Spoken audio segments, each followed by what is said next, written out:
بسم الله الرحمن الرحيم. الحمد لله نحمده ونستعينه ونستغفره ونؤمن به ونتوكل عليه ونعوذ بالله من شرور أنفسنا ومن سيئات أعمالنا. من يهده الله فلا مضل له ومن يضلله فلا هادي له، ونشهد أن لا إله إلا الله وحده لا شريك له، ونشهد أن سيدنا وسندنا ونبينا ومولانا محمدا عبده ورسوله صلى الله تعالى عليه وعلى آله وأصحابه وأزواجه وذرياته وبارك وسلم تسليما كثيرا. أما بعد فأعوذ بالله من الشيطان الرجيم. بسم الله الرحمن الرحيم. لن تنالوا البر حتى تنفقوا مما تحبون. صدق الله مولانا العظيم. رب اشرح لي صدري ويسر لي أمري واحلل عقدة من لساني يفقهوا قولي. اللهم صل على سيدنا محمد وعلى آل سيدنا محمد وبارك وسلم. سبحان ربك رب العزة عما يصفون وسلام على المرسلين والحمد لله رب العالمين. سارے حضرات ایک مرتبہ محبت کے ساتھ، ادب کے ساتھ، احترام کے ساتھ، اخلاص کے ساتھ درود پاک پڑھیں. اللہم صلی علی محمد النبی الأمی وعلی آلہ وسلم تسلیما. وطن کی فکر کر نادا مصیبت آنے والی ہے. وطن کی فکر کر نادا مصیبت آنے والی ہے. تیری بربادیوں کے مشورے ہیں آسمانوں میں. وطن کی فکر کر نادا مصیبت آنے والی ہے. تیری بربادیوں کے مشورے ہیں آسمانوں میں. یہ خاموشی کہاں تک لذت فریاد پیدا کر. یہ خاموشی کہاں تک لذت فریاد پیدا کر. زمین پر تو ہو اور تیری صدا آسمانوں میں. بزرگان محترم، نوجوانان اسلام، ملت کے غیور بھائیوں اور بزرگوں، مجھے آج آپ حضرات کی خدمت میں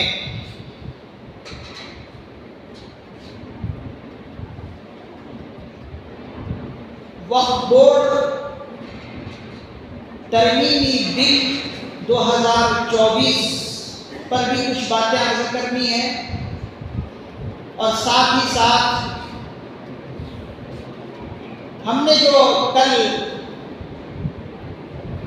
15 اگست جشن آزادی کا دن منایا ہے، اس پر بھی کچھ باتیں عرض کرنی ہے. اللہ تعالیٰ سے دعا ہے کہ اللہ تعالیٰ مجھے صحیح اور سچی بات کہنے کی توفیق نصیب فرمائے، اور ہم سبوں کو اور پوری امت مسلمہ کو ان باتوں پر عمل کرنے کی توفیق نصیب فرمائے. عزیزان ملت اسلامیہ، ہم نے کل 78ویں 15 اگست جشن آزادی کا دن منایا ہے. مجھے اس پر تو بہت زیادہ تفصیلی گفتگو نہیں کرنا ہے، کیونکہ میرا جو اگلا عنوان ہے وقف بورڈ ترمیمی بل 2024 پر بات کرنی ہے. لیکن ساتھ ہی ساتھ لگے ہاتھوں میں کچھ باتیں آپ حضرات کی خدمت میں عرض کرنا چاہتا ہوں کہ جو ہماری اسلاف اور ہمارے اکابر علماء اور صلحاء کی قربانیاں ہیں، وہ قربانیاں بھی کچھ ہمارے ذہنوں میں رہنی چاہیے، اس لیے کہ آپ کو آزادی ہند کے ان بزرگوں کی قربانیوں کا سبق ہر جگہ نہیں آپ سن سکتے۔ اسکولوں میں اور کالجوں میں بہت مختصراً کچھ نامے آپ حضرات کو بتاتے ہیں، اور وہ بھی ایک سمجھیے کہ نمائش کی طرح وہ دن گزار دیتے ہیں اور آپ کے پلے کچھ آتے نہیں۔ یہ سبق اور یہ درس اگر آپ کو مل سکتا ہے تو مدارس عربیہ کے اندر آپ کو پوری طرح یہ سبق آپ کو مل سکتا ہے، یا پھر مساجد کے اندر مل سکتا ہے۔ حاضرین گرامی، یہ جو ہم جشن آزادی وطن مناتے ہیں، ہمیں اس کے بارے میں یہ خیال سب سے پہلے کرنا ہے، کیا چند لوگوں سے ہی یہ وطن عزیز انگریزوں کی چنگل سے آزاد ہو گیا؟ کیا یہ کہیں دو بھائیوں کی لڑائی تھی کہ تیسرا آ کر کوئی جو ہے آ کر فیصلہ کر دیا اور آزادی وطن مل گئی، انگریزوں کی غلامی سے چھٹکارا مل گیا؟ کیا چند ناموں کا ہی نام آزادی وطن ہے؟ جیسے کہ آپ سب حضرات چند نام زیادہ تر سنتے ہوں گے، آپ زیادہ سے زیادہ مہاتما گاندھی کا نام سنتے ہوں گے، جواہر لال نہرو کا نام سنتے ہوں گے، سبھاش چندر بوس کا نام سنتے ہوں گے، جواہر لال نہرو کا نام سنتے ہوں گے، مولانا ابوالکلام آزاد کا نام سنتے ہوں گے۔ یہ تھوڑے سے نام آپ سنتے ہیں، کیا ان ناموں میں ہمارے علماء کرام کی قربانیاں نہیں ہیں؟ کیا اکابر علماء دیوبند کی قربانی نہیں ہے؟ عزیزان گرامی، اگر آپ سچائی پڑھیں گے، آپ تاریخ پڑھیں گے تو 100 سالہ تنے تنہا علماء کرام اور صلحاء کی قربانی تنے تنہا، اس کے اندر کوئی غیر مسلم شامل نہیں ہے، تنے تنہا 100 سالہ تاریخ ہے، صرف تنے تنہا مسلمان نے جنگ کا بغل بجایا۔ ہم جو یہ بار بار سنتے ہیں کہ 1857 کی جنگ آزادی، 1857 کی جنگ آزادی، اور یہ پہلی جنگ آزادی ہے، یہ پہلی جنگ آزادی نہیں ہے، بلکہ تاریخ کے اندر لکھا ہے کہ 1756 عیسوی میں جب سراج الدولہ، نواب سراج الدولہ کی حکومت آئی، اس وقت سے لے کر 1857 تک،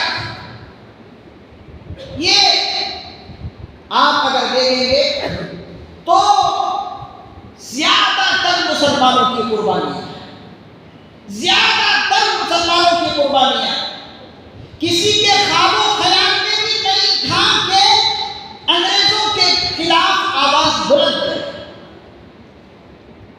کسی کے اندر اتنی جرأت اور ہمت نہیں تھی کہ انگریزوں کے خلاف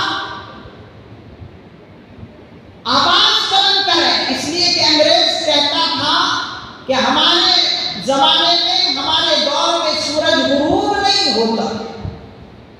جب اتنے متکبر انگریز اس قسم کے الفاظ بولے تو کس کو اتنی ہمت ہوگی کہ ان کے خلاف آواز بلند کرے؟ حاضرین گرامی، 100 سالہ تاریخ صرف تنے تنہا مسلمانوں کی ہے،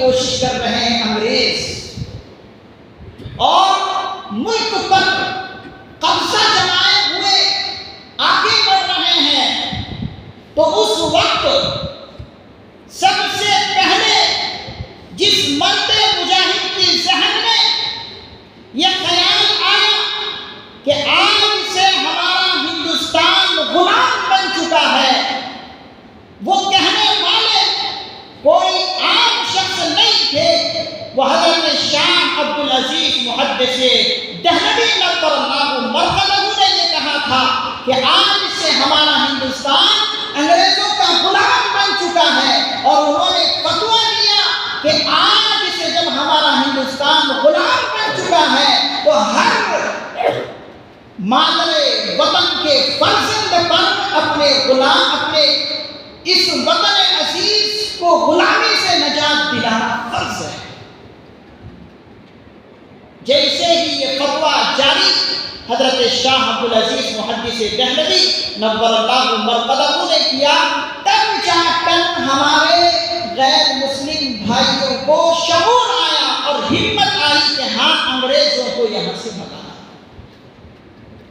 حضرات علماء کرام نے فرمایا کہ اگر یہ حضرت شاہ عبدالعزیز محدث دہلوی نور اللہ مرقدہ کا فتویٰ نہ آتا، فتویٰ جاری نہ کرتے، تو کبھی بھی یہ ملک آزاد ہوتا ہی نہیں، اس لیے کہ وہ لوگ اپنی طاقت کے بلبوتے پر حکومت کرنا چاہتے تھے، اور ان کا ایک جملہ ہوتا تھا کہ لڑاؤ اور حکومت کرو، لڑاؤ آپس میں اور حکومت کرو۔ اس طرح سے جو ہے وہ لوگ ہندوستان پر قبضہ جماتے چلے گئے، اور اس کے بعد حضرت ٹیپو سلطان شہید رحمت اللہ علیہ نے دیکھا کہ اس انگریز گورنمنٹ کو اگر پیچھے ہٹانا ہے تو اس کے لیے مجھے آگے آنا ہوگا اور ان کی تحریک کو کمزور کرنا ہوگا۔ وہ مرد مجاہد سامنے آ کر اس انگریزوں کے خلاف جہاد کرتے رہے، لڑتے رہے، اور انگریز کو یہاں تک معلوم ہو گیا تھا کہ ہمارے راستے میں اگر کوئی کانٹا ہے جو چبھتا ہے تو وہ کانٹا ٹیپو سلطان شہید رحمت اللہ علیہ کی ذات ہے۔ انہوں نے سوچا کہ جب تک ہم اس کانٹے کو بھگائیں گے نہیں، اس کانٹے کو اپنے راستے سے دور نہیں کریں گے، ہم نے جو خواب ہندوستان پر قبضہ جمانے کا کیا ہے یہ خواب شرمندہ تعبیر نہیں ہو سکتا۔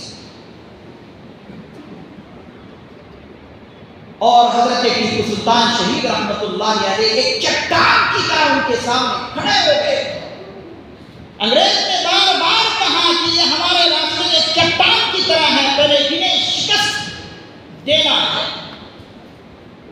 تو پھر جو ہے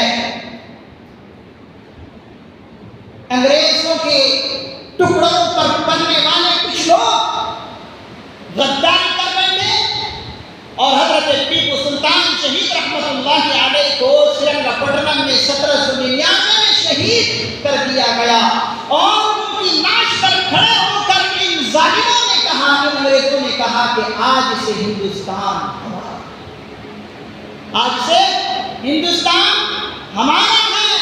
اور انہوں نے یہ بھی کہا کہ خلق خدا کی، یعنی ساری مخلوق خدا کی ہے،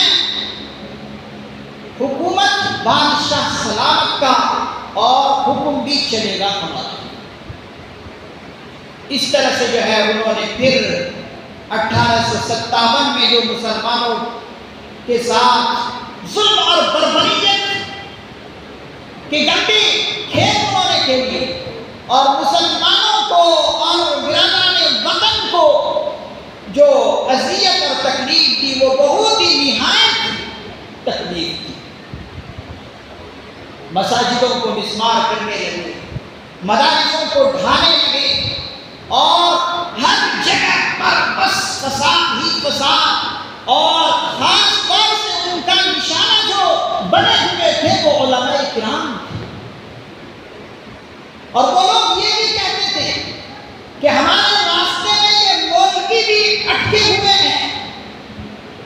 یہ مولوی جب تک ہمارے راستے میں ہیں اس وقت تک ہم ہندوستان پر قبضہ نہیں جما سکتے، اور طرح طرح کے الفاظ مولویوں کے خلاف بولا کرتے ہیں۔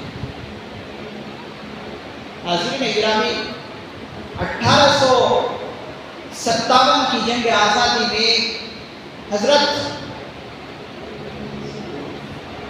سید ارشد مدنی دامت برکاتہم نے فرمایا کہ 33 لاکھ علماء کرام کو پھانسی پر لٹکایا۔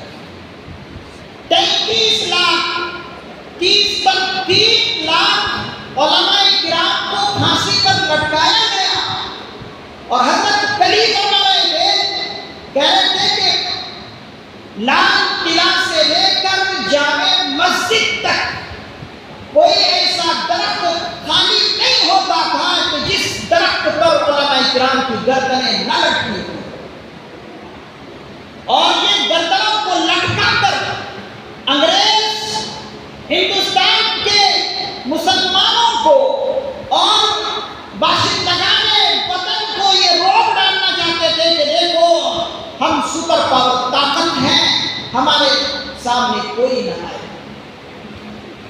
لیکن عزیزان گرامی، ہمارے علماء کرام پیچھے نہیں ہیں، ہمت کرتے ہیں، یہاں تک کہ بالا کوٹ میں شکست بھی ہوئی، اور ہمارے علماء کرام کی گردنیں کاٹتے بھی وہ لوگ چلے گئے، پھندوں پر لٹکاتے چلے گئے، لیکن حضرات علماء کرام جو اپنے اندر جذبہ آزادی وطن کی رکھتے تھے، اس جذبے میں کوئی کمی نہیں آئی، بلکہ اور جذبے ان کے بڑھتے چلے گئے، یہاں تک کہ حضرت قاسم نانوتوی رحمت اللہ علیہ بھی میدان میں آئے، حضرت مولانا رشید احمد گنگوئی رحمت اللہ علیہ بھی میدان میں آئے، حضرت حاجی امداد اللہ مہاجر مکی رحمت اللہ علیہ بھی میدان میں آئے، حافظ ضامن شہید رحمت اللہ علیہ بھی میدان میں آئے، اور خصوصاً حضرت قاسم نانوتوی رحمت اللہ علیہ کے شاگرد اول حضرت شیخ الہند رحمت اللہ علیہ، جنہیں محمود الحسن کے نام سے جانا جاتا ہے، وہ تو اس طرح سے سامنے آئے کہ انگریزوں کی حکومت کے خلاف اتنی ان کو نفرت تھی، انگریزوں کی مخالفت اور ان کی عداوت اتنی حضرت کے دل و دماغ میں بیٹھی ہوئی تھی کہ خود انگریز مسٹر کہتا ہے کہ اس شیخ الہند کے اندر انگریزی حکومت کی مخالفت اور بغاوت اتنی ہے کہ اگر اس شخص کو جلا کر راکھ بھی کر دیا جائے، اس شخص کو جلا کر راکھ بھی کر دیا جائے تو ان کی راکھ سے انگریزی مخالفت اور بغاوت کی بو آئے، ان کی راکھ سے بھی انگریزوں کی بغاوت اور مخالفت کی بو آئے گی۔ اور حضرت شیخ الہند رحمت اللہ علیہ کے بارے میں مسٹر ہارسن، جنرل ہارسن خود کہتا ہے کہ جب بھی حضرت شیخ الہند سے کوئی انگریز ہاتھ ملاتا تو اس وقت تک کوئی چیز نہیں چھوٹے جب تک کہ اپنے ہاتھوں کو صاف طریقے سے دھو نہ لیتے۔ کتنی پریشانی انہوں نے جھیلی معلوم ہے۔ عزیزان گرامی، ہم وہموں میں گمان بھی نہیں کر سکتے، مالٹا کی جیل انہوں نے کاٹی ہے، 3 سال 7 مہینے کی جیل انہوں نے کاٹی ہے، اور جیل جس کوٹری میں، جیل کے جس کوٹری میں ان کو رکھا گیا تھا، ہم آپ تصور نہیں کر سکتے کہ اس طرح حضرت 3 سال 7 مہینے کی مدت کیسے گزاری۔ جس کوٹری میں رکھا گیا ہے اس کوٹری کے اندر حضرت مدنی دامت برکاتہم بھی کل ایک بیان میں فرما رہے تھے کہ جس کوٹری میں رکھا گیا تھا حضرت کو، وہ کوٹری کیچڑ سے بھرا ہوا تھا، کہتے ہیں کہ کمر تک کیچڑ ہی کیچڑ اس کوٹری میں، اور پیر جو ہے دھسے ہوتے ہیں، اور چاروں دیوار پر سامنے پیچھے دائیں بائیں چاروں دیوار پر ان انگریزوں نے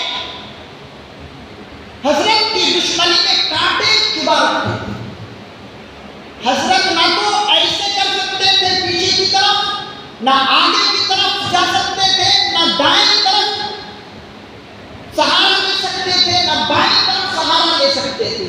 اب ذرا سوچیں کہ 3 سال 7 مہینے کی مدت کس طرح حضرت گزارے۔ اس عالم میں بھی حضرت کی اخلاص کو آپ دیکھیے۔ حضرت کے ساتھ اور بھی ان کے رفقا تھے۔ حضرت شیخ الاسلام حسین احمد مدنی نور اللہ مرکزہ جو حضرت مدنی دعوت برکاتہ کے والد محترم ہیں، وہ خود فرماتے ہیں کہ مالٹا کی جیل بہت خطرناک جیل تھی اور وہاں کا موسم بہت ہی نہایت سرد تھی، ٹھنڈک وہاں کے موسم میں انتہائی تھی، لیکن حضرت اس عالم میں بھی تہجد کی نماز قضا نہیں کرتے تھے۔ ان کے رفقا فرماتے ہیں کہ حضرت نے ہم سے کہا اور خود ان رفقا نے سوچا کہ حضرت اس جگہ میں بھی تہجد کے اتنے پابند ہیں اور اتنا ٹھنڈا پانی وہ کیسے یوز کریں گے، کیسے استعمال کریں گے؟ تو ان کے رفقا حضرت شیخ الاسلام حسین احمد مدنی رحمۃ اللہ علیہ اور ان کے دوسرے رفقا ایک لوٹے میں پانی لیتے ہیں۔ اس لوٹے میں پانی لے کر اس لوٹے کو جو ہے پیٹ سے لگا لیتے۔ 2 ساتھی تھے، 2 ساتھیوں نے یہ ڈیوٹی اپنا لی تھی کہ ایک ساتھی تھوڑی دیر تک سوئیں گے اور دوسرا ساتھی اس لوٹے کو پیٹ سے چمٹا کر رکھیں گے، پیٹ سے چپکا کر رکھیں گے۔ تو جب تک وہ پیٹ سے لوٹا چپکاوا رہے گا تو تھوڑا تھوڑا گرم پانی خود بخود ہو جائے گا۔ ایک ساتھی اس حالت میں رہتے، دوسرا ساتھی سوتے، پھر جب سونے کی مدت ان کی ختم ہو جاتی، وقت نکل آتا، وقت ختم ہو جاتا سونے کی، تو پھر حضرت شیخ الاسلام سو جاتے تھوڑی دیر، پھر وہ ساتھی اٹھتے اور اس طرح سے پیٹ سے اس لوٹے کو چپکا کر رکھتے اور تھوڑا تھوڑا گرم پانی ہوتا اور اس گرم پانی سے حضرت وضو فرماتے اور تہجد کی نماز پڑھتے۔ ہم یہ کبھی سوچ سکتے ہیں؟ کیا یہ تاریخ آپ کو کوئی بتا سکتے ہیں؟ کیا کوئی یہ سبق آپ کو بتا سکتا ہے؟ کوئی سبق آپ کو پڑھا سکتا ہے؟ اگر یہ سبق آپ کو پڑھائے گا اور آپ کی نسلوں کو پڑھائے گا تو وہ مدارس عربیہ ہیں یا پھر مساجد دینیہ ہیں۔ حضرت گرامی، انہوں نے صرف ملک کے اندر رہ کر اس انگریز گورنمنٹ کی حکومت کو ختم کرنے کی کوشش نہیں کی، بلکہ بیرون ملک تک گئے اور اس طرح حضرت نے ایک منظم طریقے سے ان کو بھگانے کی کوشش کی۔ حضرات علماء کرام فرماتے ہیں اور خود حضرت سید ارشد مدنی دامت برکاتہ نے کل فرمایا کہ اس گورنمنٹ کو ہٹانے کے لیے حضرت شیخ الہند نے دوسرے اسلامی ممالک سے مدد لینے کی کوشش کی اور دوسری جگہ پر افغانستان میں جا کر آزاد حکومت رکھی، آزاد حکومت رکھی کہ کس طرح سے ان جسم کے گورے اور من کے کالوں کو یہاں سے ہٹایا جائے۔ اور اس آزاد حکومت کا صدر خود نہیں بنے، وزیر اعظم خود نہیں بنے، بلکہ راجہ مہندر سنگھ پرتاپ گڑھی کو اس آزاد حکومت کے وزیر اعظم بنا۔ اگر چاہتے تو خود بنتے، لیکن ان کے اندر حکومت کی ہوس نہیں تھی، اقتدار کی ہوس یہ لوگ نہیں رکھتے تھے، بلکہ ان کے اندر یہی ایک جذبہ ہوتا تھا کہ اس برادر وطن کو آرام اور سکون سے سانس لینے کا موقع ملے۔ اور حضرت عبید اللہ سندھی رحمۃ اللہ علیہ کو وزیر خزانہ بنایا گیا اور اسی طریقے سے برکت اللہ حضرت مولانا برکت اللہ بھوپالی کو دوسرے عہدے میں عطا کیے گئے۔ تو آپ نے کبھی یہ سنا کہ آزاد حکومت ایک دوسرے ملک میں ہندوستان کی وطن کی آزادی کے لیے بنا رہے ہیں؟ یہ کس کے لیے تھا؟ یہ خود ان کے لیے نہیں، یہ محنت انہوں نے اپنے لیے نہیں کی، بلکہ یہ محنت ہم لوگوں کے لیے کی، آنے والی نسلوں کے لیے کی، اور انہی کا صدقہ ہے کہ انہوں نے محنت کی اور اس محنت کا پھل ہم کھا رہے ہیں، کہ ہم آزادی کے ساتھ سانس لے رہے ہیں۔ اسی لیے ایک شاعر نے کہا، بہار جو اب ہند میں آئی ہوئی ہے، بہار جو اب ہند میں آئی ہوئی ہے، بہار جو اب ہند میں آئی ہوئی ہے، انہی کے یہ پودے لگائے ہوئے ہیں۔ حاضرین گرامی، بڑی محنت اور کاوش کے ساتھ یہ ملک آزاد ہوا، اور آزادی کے بعد اب جو ہے ملک کے حالات دیکھیں تو بہت ہی افسوسناک ہے۔ ملک کے اندر کیسے کیسے حالات پیدا کر رہے ہیں، نفرت کے بازاروں کو گرم کرنے والے لوگ، انہوں نے سوچ لیا ہے کہ اب ملک آزاد ہے، اب جو چاہو کرو، فسادات کرو اس لیے کہ ملک آزاد ہے، نفرت پھیلاؤ ملک آزاد ہے، بھید بھاؤ کرو ملک آزاد ہے، اکثریت یعنی اقلیت پر ظلم ڈھاؤ ملک آزاد ہے۔ لیکن ایسے نفرت کے بازار گرم کرنے والوں کو معلوم ہونا چاہیے کہ ہم مسلمان انہی روحانی انسانوں کی اولاد ہیں کہ اب پھر ملک جو ہے ہم سے آزادی کے لیے ہم سے کہتا ہے کہ اب ملک پھر دوبارہ غلامی کی طرف جا رہا ہے۔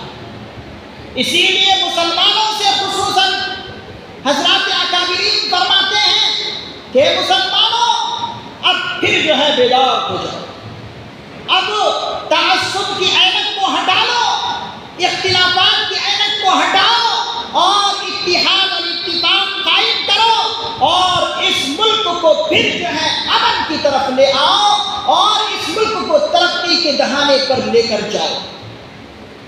اس کے لیے کرنا کیا ہے؟ اس کے لیے کرنا یہ ہے کہ ہم اپنے قلم کی طاقت دکھائیں، اپنے آواز ہم بلند کریں، ذہانت اور ہوشیاری سے، تدبر اور تفکر سے اپنے خیالات کا اظہار کریں اور اپنے آئین کو استعمال کریں۔ آئین نے جو ہمیں حق دیا ہے ان حق کو استعمال صحیح طور پر کریں۔ آئین نے حق یہ دیا ہے، دفعہ 25 کو آپ پڑھیں، دستور ہند کے دفعہ 25 کو آپ پڑھ لیں۔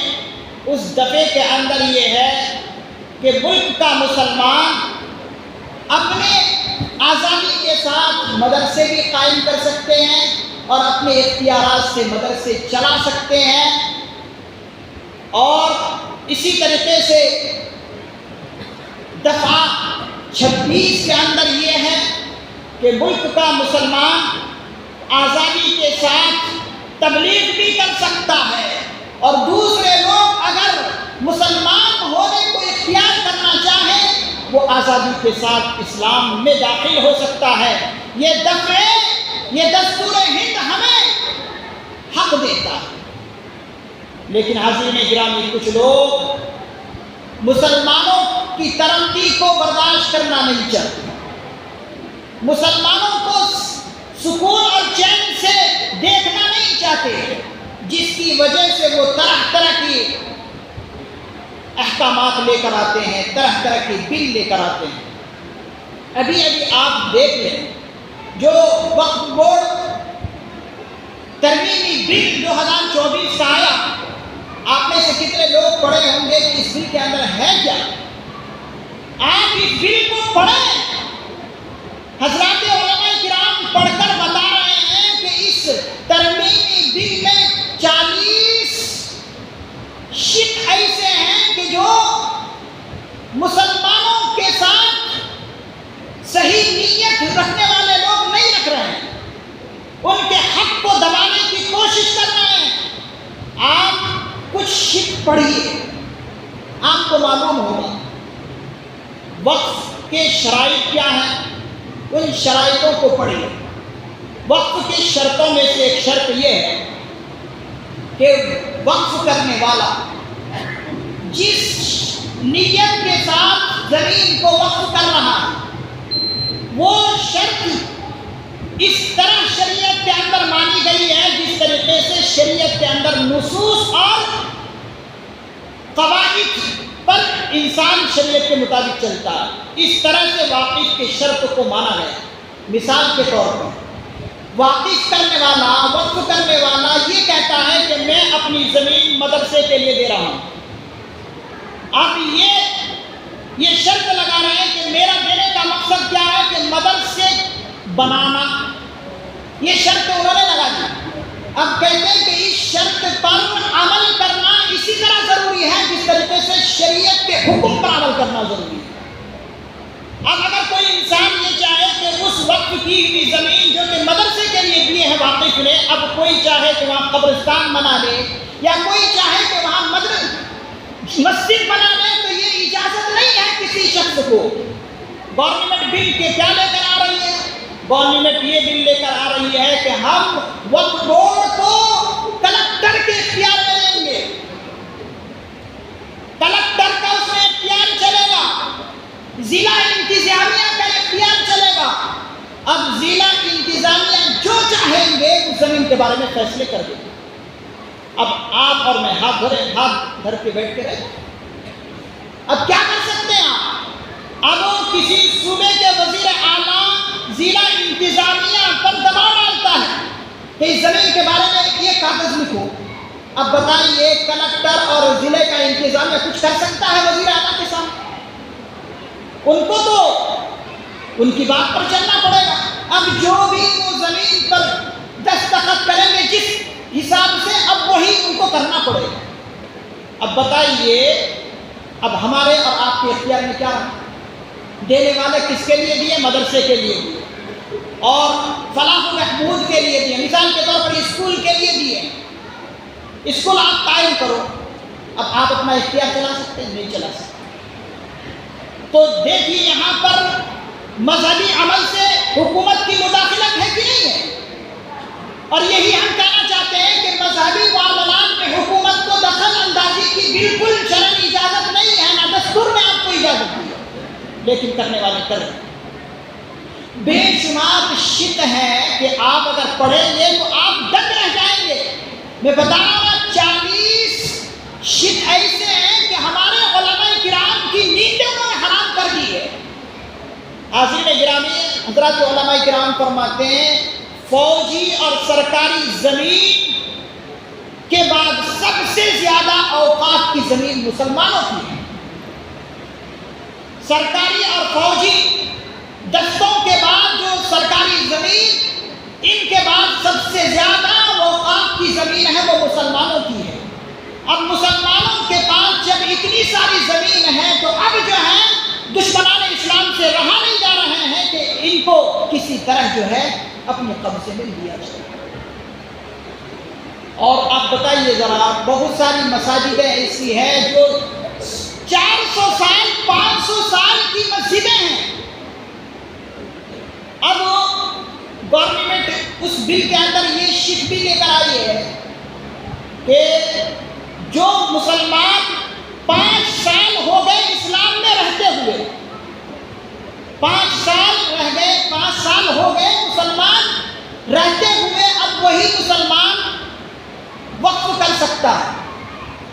کوئی زمین اگر مسلمانوں کو وقف کرنا چاہے تو کون شخص کر سکتا ہے وقف؟ جو 5 سال ہو گئے مسلمان ہو کر یا اسلام کی زندگی میں رہتے ہوئے 5 سال ہو گئے، وہی وقف کر سکتا ہے۔ اور شریعت کیا کہتی ہے؟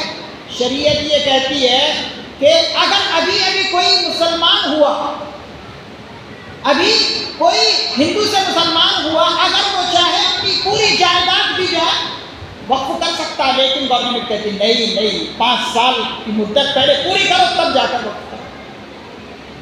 آپ یہ پڑھیں، بہت خطرناک یہ سازش ہے، اس لیے کہ مسلمانوں کے پاس بہت ساری اوقاف کی زمین ہے۔ میں بتا رہا ہوں، ابھی پڑھ رہا تھا 9 لاکھ ایکڑ زمین مسلمانوں کے پاس اوقاف کی ہے۔